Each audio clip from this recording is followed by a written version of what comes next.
You can now make online payments to Lanka Hospital via GovPay. இந்த கிண்ணியா பிரதேசத்திலே நினைக்கின்றேன் திருவண்ணாமலை மாவட்டத்திலே அதிகூடிய மக்கள் வாழுகின்ற ஒரு பிரதேசம்.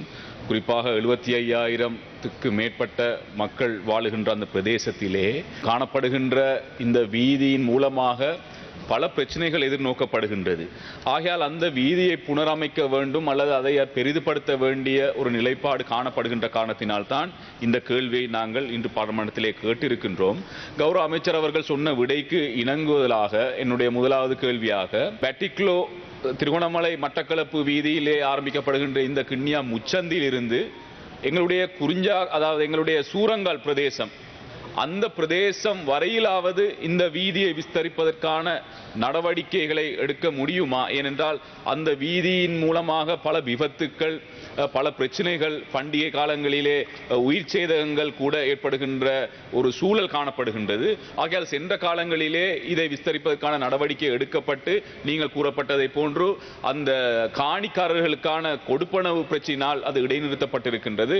ஆகையால் உங்களுடைய அரசாங்கத்திலே இந்த முச்சந்தியில் இருந்து இந்த சூரங்கால் பிரதேசம் வரையிலாவது விஸ்தரிப்பதற்கான நடவடிக்கையை எடுக்க முடியுமா என்பதை கௌரவ அமைச்சர் அவர்கள் கூற முடியுமா? ත්‍රිකුණාමලය චීෆ් ඉංජිනේර්ට ඒරියකට අයිති ඒ ශ්‍රේණියේ මාර්ග 3ක් තියෙනවා. ඒ 6, ඒ 12, ඒ 15. ඒ වගේම B ශ්‍රේණියේ මාර්ග විශාල ප්‍රමාණයක් තිබෙනවා. අප විශාල වශයෙන් මුදල් වෙන් කර තිබෙනවා ජනාධිපතිතුමා විසිනුත් මාර්ග සංවර්ධනයට. නමුත් මට ඒ සඳහා මේ වසරේ මුදල් වෙන් කරන්න පුළුවන්ද කියන එක මට මේ අවස්ථාවේදී ප්‍රකාශ කරන්න බෑ. මොකද අපි දැනට සැලසුම් කළ අවසන් නිසා. ඒ නිසා ලබන වසරේ 2027 වර්ෂයට ඇතුළත් කිරීමට හෝ එහෙම නැතිනම් සමහර අවස්ථාවන් එනවා විශේෂ ව්‍යාපෘති විවිධ හේතු නිසා කල් දාන්න වෙන ඒවා. අන්න එවැනි අවස්ථාවකදී තමයි උත්සාහ කරන්නේ. මට බොරු පොරොන්දුවක් දෙන්න බෑ ගරු මන්ත්‍රීතුමා. 27 வருஷයට ඇතුළත් කරන්න අපි උත්සාහ කරනවා. இன்று இந்த திருகோணமலை பிரதேசத்திலே திருகோணமலை மாவட்டத்திலே இன்று இந்த வாகன நெரிசல் மக்கள் தொகை அதிகரிப்பு போன்றன இப்பொழுது கூடியிருக்கின்ற காரணத்தினால் உங்களுடைய இந்த நெடுஞ்சாலைகள் அல்லது இந்த போக்குவரத்து நெடுஞ்சாலைகள் அமைச்சின் மூலமாக உங்களுடைய இந்த ஆர்டிஏ பிரதேசங்களிலே காணப்படுகின்ற பிரதான வீதிகளிலே கூடுதலாக நெரிசல் இருக்கின்ற பிரதேசங்களிலே இன்னும் எங்களுடைய மாவட்டத்தை பொறுத்தவரையில் இந்த கலலைட்ஸ் என்ற அந்த சிஸ்டம் இன்னும் எங்களுடைய மாவட்டங்களுக்கு அறிமுகப்படுத்தப்படவில்லை. ஆகையால் திருகோணமலை மாவட்டம் என்பது இப்பொழுது வெளிநாட்டு உல்லாச பிரயாணிகள் வருகின்ற வீதங்கள் அதிகரித்திருக்கின்றது.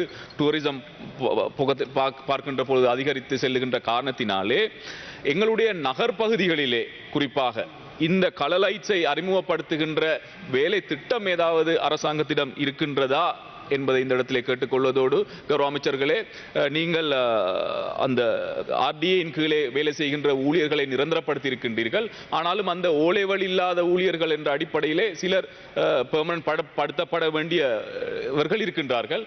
ஆகையால் அவர்களுடைய அந்த கடின உழைப்பு, அவர்கள் செய்த தியாகம், அவர்களுடைய வேலை செய்த காலங்களை அடிப்படையாக கொண்டு அவர்களுக்கும் அந்த நிரந்தர நியமனம் வழங்குகின்ற விஷயத்தையும் உங்களால் முன்னெடுக்க முடியுமா என்பதையும் இந்த இடத்திலே கேட்டுக்கொள்கின்றேன். ට්‍රැෆික් ලයිට් සහ සේවකයන් ස්ථාවර කිරීම ගැන ට්‍රැෆික් ලයිට් සම්බන්ධව ඔබතුමාලා DDC එකේ යෝජනාවක් අනුමත කරලා යෝජනාව එවන්න අපි ඒකට ට්‍රැෆික් සර්වේ එකක් කරන්න ඕන. ට්‍රැෆික් සර්වේ එකක් නොකර ඔබතුමා මඩකලපු දිස්ත්‍රික්කේ දන්නවා මඩකලපු දිස්ත්‍රික්කේ සමහර ට්‍රැෆික් ලයිට් දාලා තියෙන කිසිම සර්වේ එකක් කරන්නේ නැතුව ඒකෙන් ට්‍රැෆික් වැඩි වෙනවා. නමුත් ඔබතුමාගේ පොලිසියත් එක්කත් කතා කරලා යෝජනාවක් අපිට ඉදිරිපත් කරොත් අපි අනිවාර්යයෙන්ම සර්වේ එකෙන් පාස් කරන අපි මේක ලබන අවුරුද්දේ හදනවා. ඒක ගැන කිසිම නමුත් අර ට්‍රැෆික් ලයිට් අර සිටි එකක් වුණාම පොෂ් එකට ට්‍රැෆික් ලයිට් තියෙන්න ඕන කියලා හිතන පිරිසකුත් ඉන්නවා. ඒක හොඳ දෙයක් නෙමෙයි. ඔබතුමා එවන්නේ DDC හරහා මම අනිවාර්යෙන් කළා දෙන්නම් සර්වේ එක පාස් වුණොත්. දෙක මම ඊයේත් කරු කතානායකතුමා පාර්ලිමේන්තුවේ ප්‍රකාශ කරා RDA එකේ අපි සේවකයන් 700 ගණනක් ඉස්සර කළා. තව 300 ගණනක් ඉන්නවා ඔවුන් සාමාන්‍ය පෙළ විභාගෙ ලියලා නැහැ. නිසා මේ පෙබරවාරි අපි ඔවුන් මුණ ගැහුණා. අපි ඔවුන්ට කිව්වා පෙබරවාරි මාසේ සාමාන්‍ය පෙළ විභාගයට වාඩි වෙන්න ලිවීම ප්‍රමාණවත්. පාස් වීම අවශ්‍ය නැහැ. ඒක කරාට පස්සේ ඔවුන්ට සුසුකම් තියෙන අය අපි ඉස්තර කරන බලාපොරොත්තු වෙන පෙබරවාරි ඕල වලින්